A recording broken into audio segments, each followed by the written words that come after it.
70 के दशक की बात है। उस दशक में गर्मी के मौसम में अक्सर ही घर के मर्द आंगन में बिस्तर लगाया करते थे, लेकिन जैसे ही मौसम करवट लेता आंगन और छत दिन ढलते ही सुन पड़ जाते। नवंबर का पहला सप्ताह था। हल्की गुलाबी ठंड ने दस्तक दे दी थी। मोहन जिद पर अड़ा था कि वो अभी भी अपना बिस्तर बाहर आंगन में ही लगाएगा। बेटे के दिल की बात वसुंधरा खूब समझती थी। जानती थी रातों को मोहन आज भी पत्नी की याद में आंसू बहाता है। रुक्मणी की याद उसके दिल पर ऐसे बादल बनकर छाई थी कि उसकी मौत के बाद मोहन ने एक बार भी उसके कमरे में पांव नहीं रखा था। कमरे में पत्नी की याद उसे बेचैन ना करे, इसीलिए वो हर रोज आंगन में ही बिस्तर लगाता था। रात्रि का तीसरा पहर रहा होगा। कुंडापुर गांव में अपने दालान में चारपाई बिछाए मोहन गहरी नींद के आगोश में समाया हुआ था। मोहन इतनी गहरी नींद में था कि उसे आसपास होने वाली कोई भी हलचल सुनाई नहीं दे रही थी। नींद में उसे अचानक एहसास हुआ कि जैसे किसी ने उसका नाम लेकर उसे पुकारा है। एकाएक ही उसकी नींद टूटती है और वो घबरा कर उठकर बैठ जाता है। मोहन को बाहर आंगन का दरवाजा पीटने की लगातार आवाज सुनाई दे रही थी। इतनी रात को कौन आ गया जो ऐसे दरवाजा पीट रहा है? अरे माँ की तो बड़ी कच्ची नींद है, जरा सी आहट होने पर उठकर बैठ जाती है। आज इतना शोर होने पर भी माँ दिखाई क्यों नहीं दे रही? मोहन हैरान परेशान होते हुए दरवाजे की ओर कदम बढ़ाता है। तभी उसे पीछे से किसी की आवाज सुनाई देती है। कहाँ जा रहा है इतनी रात को? मोहन ने पीछे मुड़ के देखा तो पाया उसकी माँ वसुंधरा ठीक उसके पीछे खड़ी हुई थी। कब से कोई दरवाजा पीट रहा है, मेरा नाम लेकर भी पुकारा कई बार। दरवाजा खोलने जा रहा हूँ। मेरी तो आज बड़ी गहरी नींद लगी थी। आपको भी आवाज नहीं आई थी क्या? कैसी बात कर रहा है छोरा? कौन इतनी रात को दरवाजा पीटेगा? अरे तुझे वहम हुआ है। मुझे तो दरवाजा पीटने की कोई आवाज नहीं आ रही। सो जा चुप करके। ऐसे आधी रात में बिना सोचे समझे दरवाजा नहीं खोलते। अरे नहीं माँ, मैं कोई झूठ थोड़ी ना बोल रहा हूँ। मुझे कोई वहम ना हुआ। सच में अभी कोई दरवाजा पीट रहा था। अरे कुछ सपना देख लिया होगा। चल अब सो जा। अच्छा, वैसे इतनी रात को तुम यहाँ? मैं भी बाथरूम जाने को उठी थी, तभी देखा तू उठकर दरवाजा खोलने जा रहा है तो तुझे टोक दिया। माँ के कहने पर मोहन चुपचाप जाकर अपनी चारपाई पर लेट जाता है। लेकिन अब जैसे नींद उसकी आंखों से कोसों दूर चली गई थी। वो अभी भी असमंजस में था कि उसने जो महसूस किया वो उसका वहम कैसे हो सकता है। जो आवाज उसने सुनी वो झूठ नहीं हो सकती थी। मोहन चारपाई पर लेटा करवट बदल रहा था। तकरीबन रात के 2 बज गए थे और मोहन एक बार फिर गहरी नींद में चला गया था। अचानक ही उसे किसी के कुएं से पानी खींचने की आवाज सुनाई देने लगी। मोहन ने अपनी कलाई पर बंधी घड़ी की ओर नजर घुमाई। अभी रात के 2:30 बजे थे। चाहे जो मजबूरी हो, गांव में 4 बजे से पहले औरतें कुएं में पानी नहीं खींचती। फिर ऐसी आधी रात को कुएं पर कौन हो सकता है?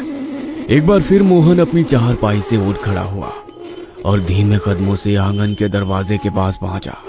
कौन है बाहर? मोहन के इतना कहते ही कुएं से रस्सी खींचने की आवाज बंद हो जाती है और उसे किसी औरत के सिसकने की आवाज सुनाई देने लगती है। मुझे अंदर आने दो, बाहर खड़ा ना हुआ जा रहा। कब से आपका नाम पुकार रही हूँ, आप दरवाजा ही ना खोलते। 2 घड़ी बैठ लेने दो अपने पास। किसी औरत की करुणा से भरी आवाज सुनकर मोहन दरवाजा खोल देता है। देखता है कि सामने लाल घूंघट ओढ़े एक स्त्री खड़ी हुई है। मोहन उसे लाकर अपनी चारपाई पर बैठाता है। आप भी मुझे पहचानने में गलती कर गए जी। इतनी जल्दी भूल गए क्या मुझे? मैंने आपको कितना पुकारा लेकिन आप सुनते ही नहीं। रुक्मणी, तू है क्या? घूंघट हटा, दिखा मुझे। ये तू ही है ना? मैं तेरी आवाज पहचानने में धोखा नहीं कर सकता। नहीं, ऐसे नहीं दिखा सकती आपको। थोड़ा इंतजार करना होगा। अच्छा एक बात बताओ, मेरी याद आती है या नहीं? तेरे बिना तो ये घर घर ही नहीं लगता रे। तू क्यों चली गई मुझे छोड़कर? धत, मैं ना मानती। जो मुझे याद करते तो अकेले कैसे रह लेते? बोलो, साबित करोगे अपना प्रेम? हाँ हाँ बता, क्या करना होगा? अमावस्या की रात मैं आऊंगी तुम्हें लेने। अगर प्यार करते हो तो मेरे साथ चलना होगा। बोलो, चलोगे ना? अभी मेरा जाने का समय हो गया है, मुझे चलना होगा। नहीं, मुझे छोड़कर मत जाओ। मैं तुम्हारे बिना नहीं रह सकता।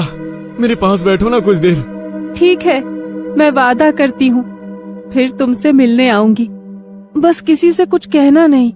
जब से रुक्मणी ने मोहन से वादा किया था, मोहन हर रात जाग कर बिता रहा था, क्योंकि वो रुक्मणी से मिलने का मौका खोना नहीं चाहता था। तीसरी रात को तकरीबन 2 बजे फिर से उसके दरवाजे पर दस्तक होती है। मोहन समझ गया था कि वो रुक्मणी ही है, इसलिए वो लपक कर दरवाजा खोल देता है। रुक्मणी अंदर आती है और मोहन के साथ बैठकर बातें करने लगती है। पता नहीं आज बार बार क्यों नींद उचट रही है। एक बार जाकर मोहन को देख आती हूँ। पता नहीं क्या हो गया इस लड़के को। जब से वो रुक्मणी गई है, ना तो किसी से बात करता है, ना रातों को सोता है। मेरा तो बड़ा जी घबराता है उसके बारे में सोच सोच कर। मोहन की माँ बाहर आंगन की तरफ आती है तो देखती है कि मोहन चारपाई पर बैठा हुआ है। चारपाई के थोड़ा और करीब आने पर वसुंधरा देखती है कि दिन भर एक भी शब्द अपने मुंह से ना निकालने वाला मोहन आंगन में लगे खाली झूले की ओर मुंह करके जाने क्या बड़बड़ा रहा है, और झूला भी लगातार हिल रहा है। मोहन, यहाँ अकेले में बैठा क्या बड़बड़ा रहा है बेटा? चल अंदर चल, ठंड बढ़ रही है, यहाँ तबीयत खराब हो जाएगी। माँ, मैं अकेले नहीं था, वो रुक्मणी है ना यहाँ, उसके साथ बातें करते रात बड़े आराम से कट जाती है। क्या? रुक्मणी? कहाँ है रुक्मणी? वसुंधरा के इतना कहते ही हिलता हुआ झूला अचानक से रुक जाता है। लो, चली गई। उसे तुम्हारा यहाँ आना अच्छा नहीं लगा, तुम्हें गुस्से से देख रही थी। बेटे के मुंह से ऐसी बातें सुनने के बाद वसुंधरा के पैरों तले से जैसे जमीन खिसक गई थी।